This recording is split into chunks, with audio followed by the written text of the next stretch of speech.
Assalamualaikum warahmatullahi wabarakatuh. Salam sejahtera buat kita semua. Perkenalkan, nama saya Fatma Akmal Hasaniyah, NIM 31402000215. Saya berasal dari jurusan S1 Akuntansi Universitas Islam Sultan Agung Semarang. Pada video kali ini saya akan menjelaskan materi yang berjudul Family Ownership. Apa itu Family Ownership? Mari kita simak. Untuk yang pertama yang akan saya bahas adalah pengertian family ownership atau family business. Menurut Handoyo pada tahun 2010, perusahaan keluarga atau family business merupakan bisnis yang dimiliki atau dikelola oleh sejumlah orang yang memiliki hubungan kekeluargaan, baik suami istri maupun keturunannya, termasuk hubungan persaudaraan. Nah, sedangkan menurut Donnelly dalam bukunya The Family Business, suatu organisasi dinamakan perusahaan keluarga apabila paling sedikit ada keterlibatan dua generasi dalam keluarga itu dan mereka mempengaruhi kebijakan perusahaan. Jadi, dapat disimpulkan bahwa bisnis keluarga atau family ownership ini merupakan salah satu bentuk bisnis yang melibatkan sebagian anggota keluarga di dalam kepemilikan atau operasi bisnis.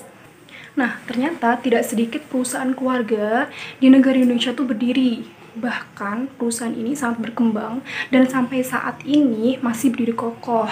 Contohnya yang bisa kita lihat seperti Sampurna, kemudian juga ada Bakery Group, terus juga ada Jarum, dan lain sebagainya. Kemudian yang kedua kita masuk ke jenis-jenis family business.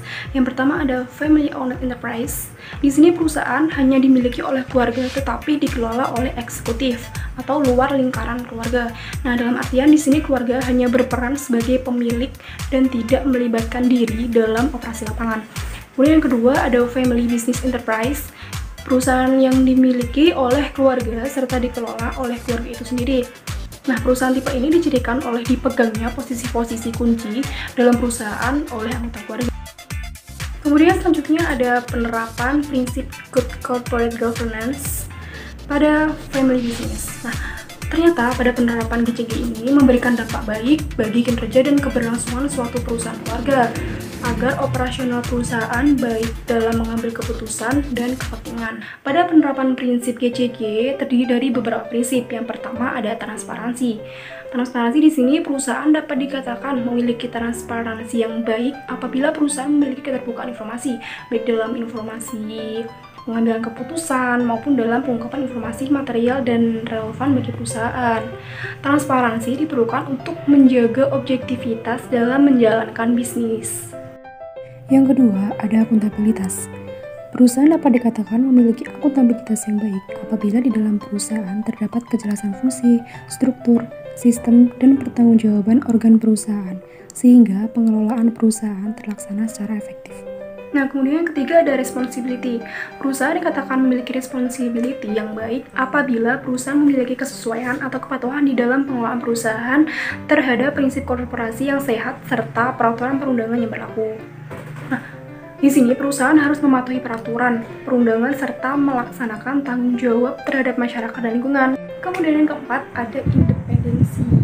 Nah, di sini perusahaan dikatakan memiliki prinsip independensi yang baik apabila perusahaan dikelola secara profesional, tanpa benturan kepentingan dan pengaruh dari pihak manajemen yang tidak sesuai dengan peraturan dan perundangan yang berlaku dan prinsip-prinsip korporasi yang sehat. Nah, di sini perusahaan harus dikelola secara mandiri. Kenapa? Karena agar dari organ perusahaan nanti tidak saling mendominasi dan tidak dapat disalahgunakan atau perusahaannya oleh pihak lain, seperti itu. Yang terakhir ada fairness.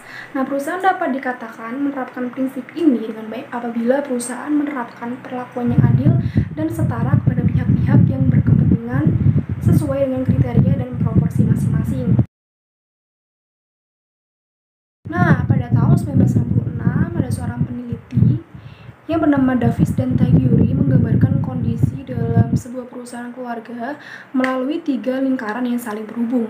Yang pertama, lingkaran keluarga. Nah, dalam lingkungan keluarga ini terdiri dari seluruh anggota keluarga, baik yang hanya memiliki saham, keluarga yang hanya menjalankan bisnis, atau hanya anggota keluarga tidak bersangkutan dengan kepemilikan saham maupun operasional bisnis. Nah, yang kedua ada lingkaran kepemilikan. Pada lingkaran kepemilikan ini mencakup semua unsur perusahaan yang memiliki saham, baik merupakan anggota keluarga, orang luar yang hanya memiliki saham, dan para profesional yang menjalankan bisnis. Selanjutnya nomor 3 ada lingkaran bisnis. Lingkaran bisnis ini meliputi anggota keluarga yang menjalankan bisnis, baik memiliki saham maupun tidak, serta profesional. Ataupun bisa juga orang lain yang menjalankan bisnis yang memiliki saham maupun tidak. Selanjutnya ada kinerja keuangan pada family bisnis. Kinerja keuangan adalah suatu analisis yang dilakukan untuk melihat sejauh mana suatu perusahaan telah melaksanakan aturan-aturan keuangan secara baik dan benar. Nah, bagi perusahaan keluarga, khususnya yang telah go public, maka kinerja keuangan perusahaan perlu untuk dilakukan suatu kegiatan penilaian. Hal tersebut perlu untuk dilakukan serta memiliki manfaat lebih baik bagi para pihak internal dan eksternal perusahaan, pemerintah, investor, dan pihak lainnya yang memiliki kepentingan. Di Indonesia, jumlah perusahaan keluarga sangat banyak dan masih kokoh berdiri, sehingga dapat dimungkinkan bahwa kinerja keuangan perusahaan keluarga, khususnya di Indonesia, memiliki hasil yang baik dan lebih terjaga. Sebab tujuan awal pendiri untuk mendirikan perusahaan keluarga adalah memberikan sumber pemenuhan kebutuhan bagi keluarganya, pewaris atau generasi selanjutnya di masa mendatang. Sehingga hal tersebut mencerminkan orientasi perusahaan keluarga yang seharusnya lebih panjang dibandingkan perusahaan non-keluarga. Maka, kinerja keuangan atas perusahaan keluarga dimungkinkan memiliki nilai atau besaran yang lebih baik dan lebih terjaga. Sebenarnya kunci utama dari keberlangsungan suatu bisnis keluarga itu adalah keberhasilan mereka melakukan suksesi kepemimpinan. Karena di Indonesia, mayoritas perusahaan keluarga mengalami kegagalan itu disebabkan karena pelaksanaan suksesinya. Kenapa? Karena tidak semua suksesor atau sumber daya manusianya itu bisa kompak dalam mencapai suatu tujuan tertentu. Apakah memang dari suksesornya sendiri itu mempunyai pemikiran ingin maju dan berkembang atau tidak? Kemudian sebenarnya yang paling terpenting itu adalah harus membangun komitmen yang baik dengan bisa melakukan konsul internal dan lain sebagainya. Nah, untuk yang terakhir ada trend riset. Di sini saya mengambil 2 penelitian. Yang pertama dari Zulfa Rosharlianti pada tahun 2018, yaitu yang berjudul Prudence dan Family Ownership terhadap nilai perusahaan dengan kebijakan dividen sebagai variabel intervenin. Nah, pada penelitian ini menyimpulkan bahwa prudence dan family ownership secara simultan berpengaruh positif terhadap nilai perusahaan, karena implementasi prudence dalam perusahaan keluarga cenderung berhati-hati dalam mempertimbangkan kelangsungan perusahaan jangka panjang, sehingga menghasilkan keputusan investasi yang lebih baik dan akan mendorong nilai perusahaan menjadi lebih tinggi. Namun di sisi lain, family ownership tidak berpengaruh positif terhadap nilai perusahaan.